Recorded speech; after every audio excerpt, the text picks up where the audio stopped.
What's going on, guys? I know some of you are looking into buying a Wi-Fi camera for monitoring your home while you're away. There are so many options on the market right now that it can be tough to make a choice. Let's take a look at the TP-LINK Tapo C100, a $35 Wi-Fi camera, as I will show you all of its function in detail and how it performs and why I think it's the best budget camera I can get right now.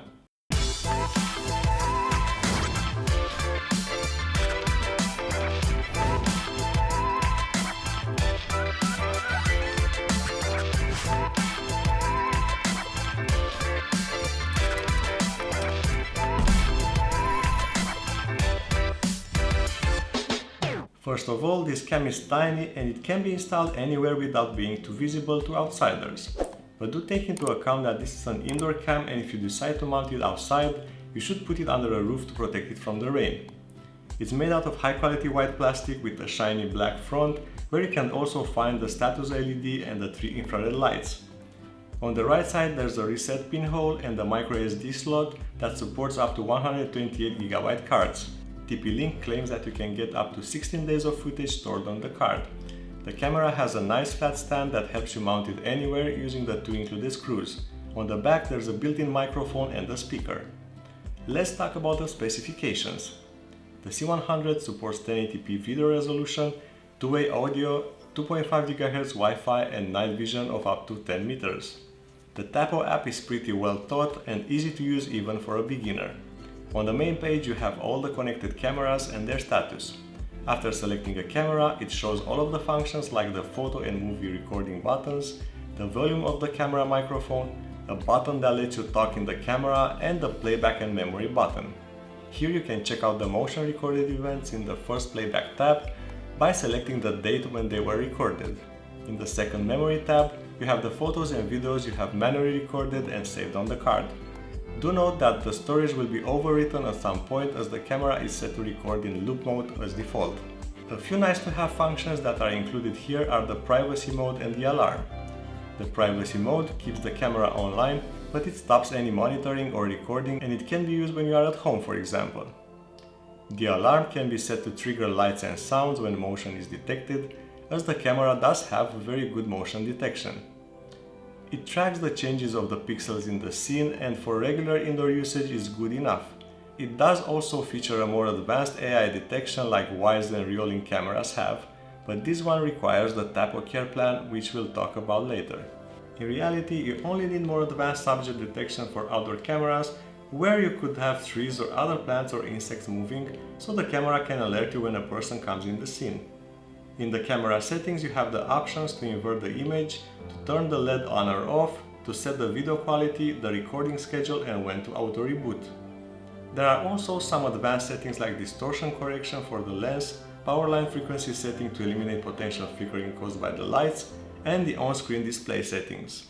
Coming back to the Tapo Care plans, this offers several benefits like AI person detection and baby crying sound detection, the options to set specific privacy zones and cloud storage. For the basic plan you can store your recordings for 7 days in the cloud, whereas for the premium plan you can store up to 30 days of recordings. The plans start at €299 for one camera for the basic and €349 for the premium, and there is a discount if you pay for 1 year in advance, as you get 2 months free. You can opt for a plan for multiple cameras, and this makes the price even more attractive.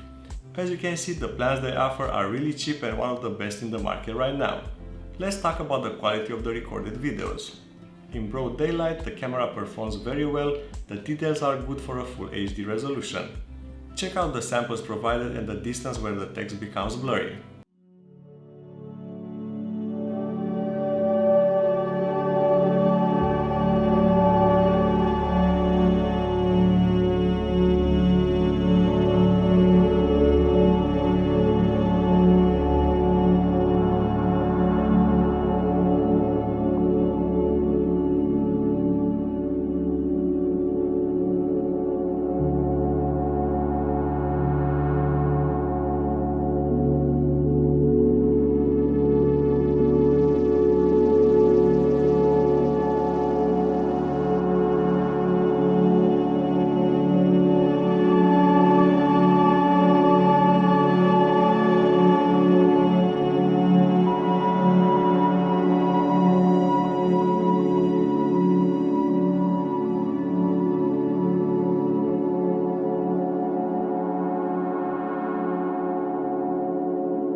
Alright guys, I think we've covered all of the details about this camera and I hope it helps you make a better decision when buying a Wi-Fi camera for your home.